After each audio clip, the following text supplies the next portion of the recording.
Well, Letitia. Looks like you need to update this tweet right here. Oh, because as of today, the correct number, which it should have been from day one, is 0.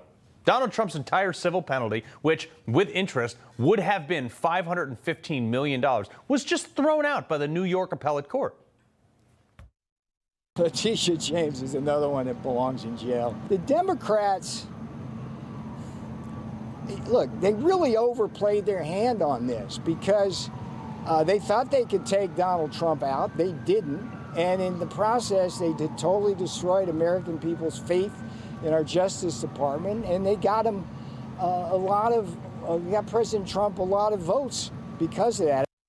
Yeah. Now, of course, the election is over. So they got their talking point during the election, which actually didn't help them at all. Clearly, Trump won. Look, Trump noting this in his Truth Today, quote, "This is a case of election interference by the city and state trying to show illegally that I did things that were wrong when in fact everything I did was absolutely correct and even perfect. Every single dollar was thrown out, even the penalties imposed on us by the corrupt judge." 5 New York appellate judges, all of one.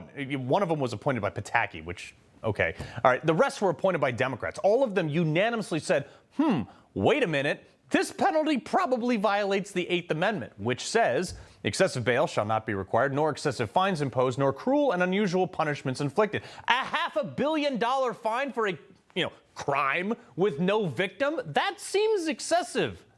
That's why this was a 5-0 decision. No dissent whatsoever. Now, they did uphold the ban on Eric and Don doing new business in New York, but very much teed this up for a higher appeal on the very, very thin merits of that aspect, too. This court just removed the financial burden for Trump to appeal. Now, of course, Letitia James is also taking some weird victory lap, saying the court upheld the injunctive relief we won, limiting Donald Trump and the Trump org officers the ability to do business in New York. This is the first elected official in the history of ever that is applauding kicking jobs and a company out of her state. This is idiotic. She went on. She says, "We will seek appeal to the Court of Appeals to continue to protect the rights and interests of New Yorkers." Oh, you do that, lady. Once you get out of this out of the hands of a bunch of ideologues, this case is DEAD. It has no victims. The would-be victims said they love doing business with Trump, and the entire case is based on your stupid evaluation of Mar-a-Lago at $18 million. Good luck with that, Tish. Pretty much anyone with an IQ over 76 knows that this whole civil fraud case, actually pretty much all the cases, but this one specifically, was just a politically motivated hit job from an attorney general that campaigned on doing this type of bogus lawfare in a state that she knew, one, they tried to price him out of the appeal. That's what this fine was. This fine was all about making sure that he had to post the bond in order to appeal. And in true gangster style, when he was asked about posting the bond after the trial, he said this. What's your collateral for the bond? Cash. Yes! Dude, 2, also, she knew that Trump would be denied entering things into evidence that he needed to prove his innocence because this judge was nuts. Look at this guy. Looks like a mad scientist. Look, smiling for the cameras. He started the hearing right out the gate, just as a joke. This is a trial of the former and soon-to-be next president of the United States. But also, 3, she didn't care if it got overturned, because her only intent was to get a headline before the election. She also wanted to take him off the campaign trail. Remember, he had to attend some of these hearings during the height of the campaign. And, most importantly, she just wanted to cost him money. It was never about the law or the people of New York. If it was about the people of New York, she wouldn't have plugged in $10 million in the state budget for her own legal defense after this. The same thing with the criminal case. Some garbage hush money trial with Stormy Daniels is the same thing. Think about this. For the fact that Alvin Bragg, this guy, took 1 misdemeanor and made it 34 felonies over what amounted to be nothing more than a description of a reimbursement on a line item by a guy who went to jail for lying. You ever thought something was a business expense, honestly, in your life, and it wasn't? Oh, yep, you get 34 felonies by that logic. This is insane.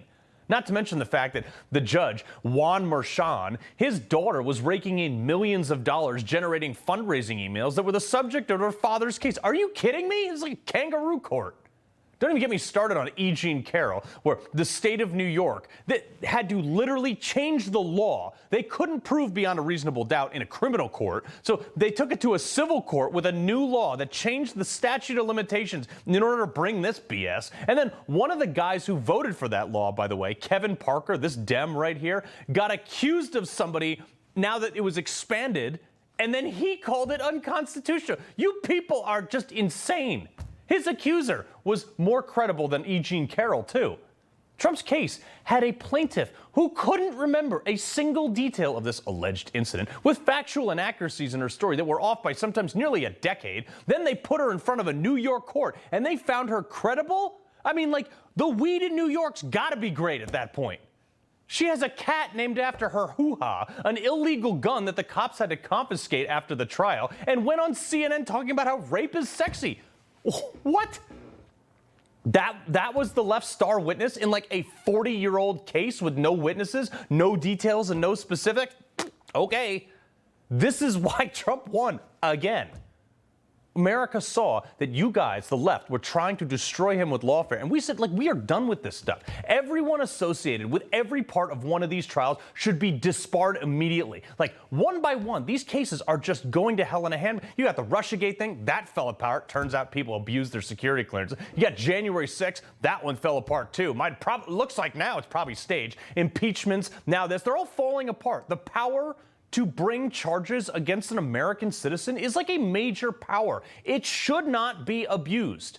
And to deter that, there should be like incalculable, like biblical level, I'm talking Old Testament style penalties, 10 times the crime that they're trying to prosecute. Because if you have the power of the government, you shouldn't be abusing that.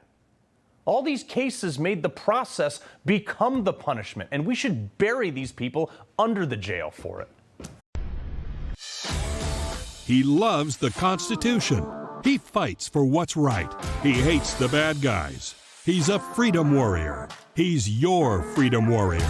Watch Carl Higbie every weekday on Newsmax.